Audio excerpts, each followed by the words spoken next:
Hello everyone, I'm Dr. Pallavi and let's go for the starting of our novel that is Coolie written by Mulkraj Anand. A critical analysis of this novel will make you understand the situations prevailing at the time of the British governance and the cruelty they do on the people of India. So let's get started. So this is about Mulkraj Anand that he was called as the voice for the voiceless as Mulkraj Anand. From 1905 to 2004, he was a pioneering figure in Indian English literature alongside with the R.K. Narayan and Raja Rao. So he was one of the founding fathers of the Indian English novel and he was deeply influenced by the experiences with social injustice, caste system as he was writing, and he was known for the social realism and the feeling of sympathetic, powerful portrayal of the lower castes and the poor in pre-independence India. जब हम देखते हैं कि किस तरीके से मुल्क आनंद ने एक आवाज बनकर जो अनप्रिविलेज लोग थे उनकी आवाज को उठाया, उनकी फीलिंग्स को एक्सप्लोर किया और सोसाइटी के सामने उनके साथ हो रही इनजस्टिस को दिखाने की उन्होंने कोशिश करी।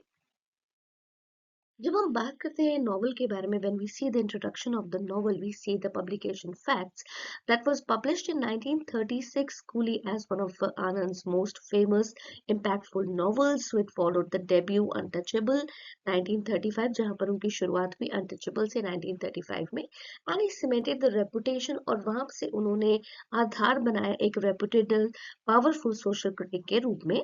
तो जो उनकी सोच थी, एक कोर premise था, वो था that novel was a seminal work of social realism. So it chronicles the tragic journey of 14-year-old orphan boy Munnu.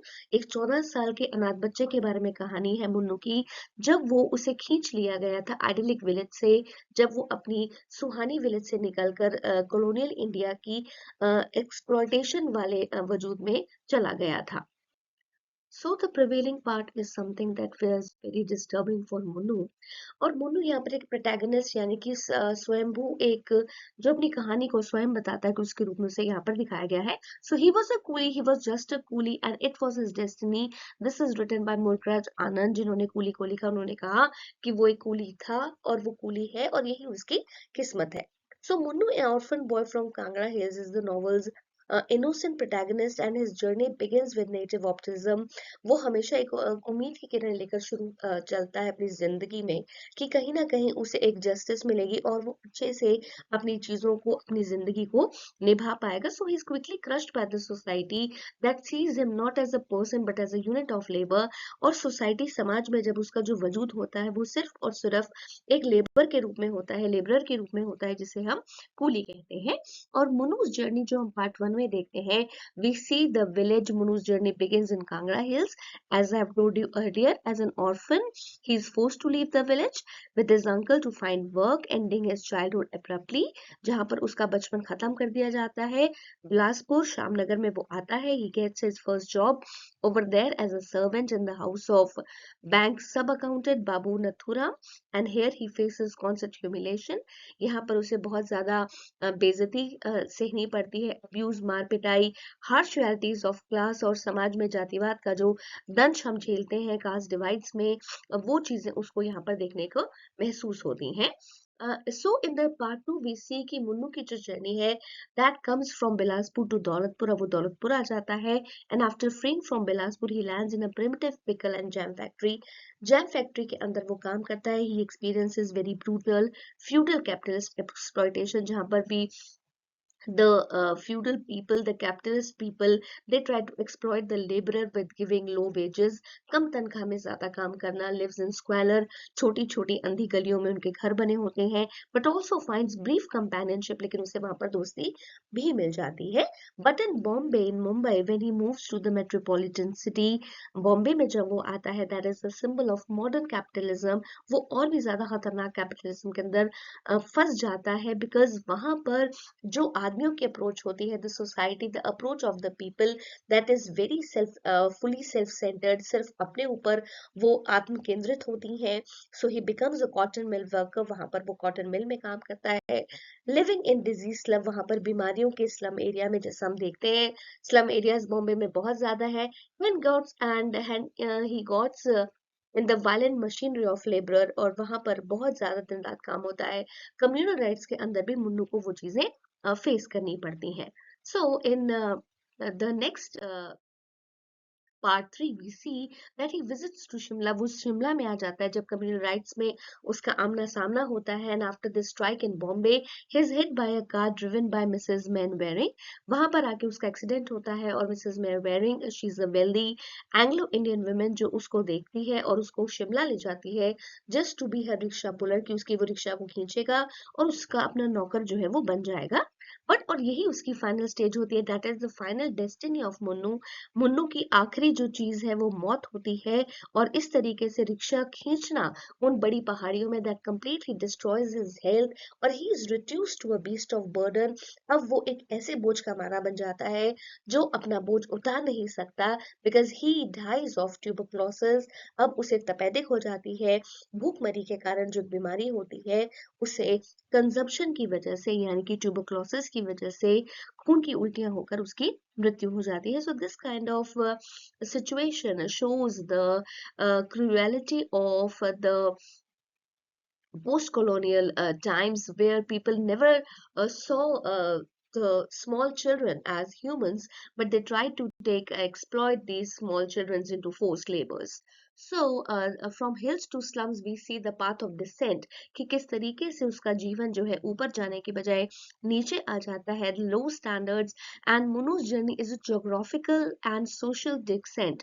वहां पर हम देखते हैं कि पतन कैसे होता है, he moves from the open, कहाँ वो खुली पहाड़ियों में, कहाँ वो एक नेचुरल प्राकृतिक संसार में वो रहता है, सिंबलाइजिंग फ्रीडम, जहाँ पर उसे आजादी महसूस होती थी, और वो आ जाता है क्रैम्ड, टूटे हुए, डिजीज, बीमारी से भरे मैकेनिकल वर्ल्ड में जो शहरों में हम देखते हैं। So his final return to the hills, जब वो वापस पहाड़ियों में जाता है, लेकिन वो एक फ्री बॉय की तरह नहीं होता, but as a human pony, लेकिन उसे गधा बना दिया जाता है, pulling a rickshaw. So that is the ultimate irony. वो एक बहुत दुखद स्थिति होती है। The journey is very circular, जिंदगी शुरू होती है गोल दायरे से, but he returns only to die. लेकिन जब वो वापस आता है तो वो मर जाता है, किनसे? Crushed by the systems of exploitation, की लोग उसे बहुत ज्यादा एक्सप्लॉयट करते हैं। Next is the core theme. We see the social exploitation, the basic theme you need to write in your papers. आपको जब अपनी theme लिखनी है, you will can start writing the introduction as the theme of the novel is social exploitation, and we see 4 kinds of exploitation here.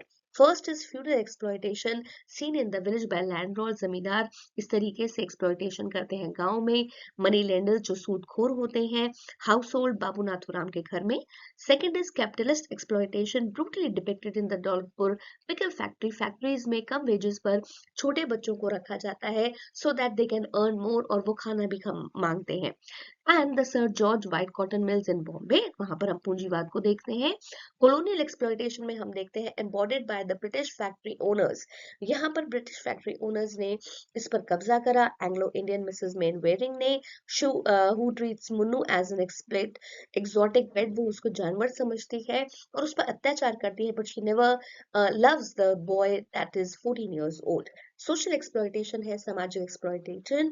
हम देखते हैं the constant humiliation, बेइज्जती जो मुन्नू फेस करता है अपर कास्ट हिंदू से, वेल्दी पीपल से, जिसे इनहेरेंटली इंफीरियर जो है माना जाता है, कि जो लो कास्ट होती हैं उनका कहीं स्टैंडर्ड नहीं है और वो कहीं पर भी स्टैंड नहीं करते हैं। Now the core theme is the caste and class, जैसे मैंने आपको पहले बताया, बिकॉज कास्ट सिस्टम एक सोशल केज है जहां पर Anand exposes the rigid hierarchies of Indian society. जो भारतीय जीवन है, भारतीय समाज है, वो कैसे हायरार्कीज यानी कि कास्ट में बटा हुआ है। Munnu is born in a low caste, वो एक लो कास्ट में पैदा हुआ है और यही उसकी किस्मत बन जाती है, नौकर बने रहना, लेबरर बने रहना। And his attempts to find dignity, वो अपना सम्मान पाना चाहता है, लेकिन सोशल स्टेटस की वजह से उसे अपनी डिग्निटी मेंटेन नहीं कर पाता है और उसे दबा दिया जाता है। But in intertwined systems what we see here is the novel masterfully shows that the traditional Indian caste system and the modern British imposed class system are deeply intertwined। दोनों ही एक तरीके से बने हुए हैं। कैसे इंडियन कास्ट सिस्टम में caste system पर जोर दिया जाता है और इसी तरीके से यहाँ पर हिरार्की बनी हुई है, लेकिन ब्रिटिश imposed class system में we see that this is not modern, but that is also a part of stupid caste system as we see. So both systems work together, और ये पुअर कास्ट को, लो cast को नीचे दबाए रखने का एक तरीका था, just in a state of inescapable servitude. वो हम देखते हैं that inescapable servitude says that कहीं ना कहीं in every system, whether it is modern, whether it is traditional, we see the bad part that is humiliating the low caste in every corner, in every situation. So that's for today, and tomorrow we will complete our topic, that is Coolie, written by Mulkraj Anand. If you have any query, please call me, and if you like, please subscribe to my channel, that is Dr. Pallavi Literature. Keep it simple.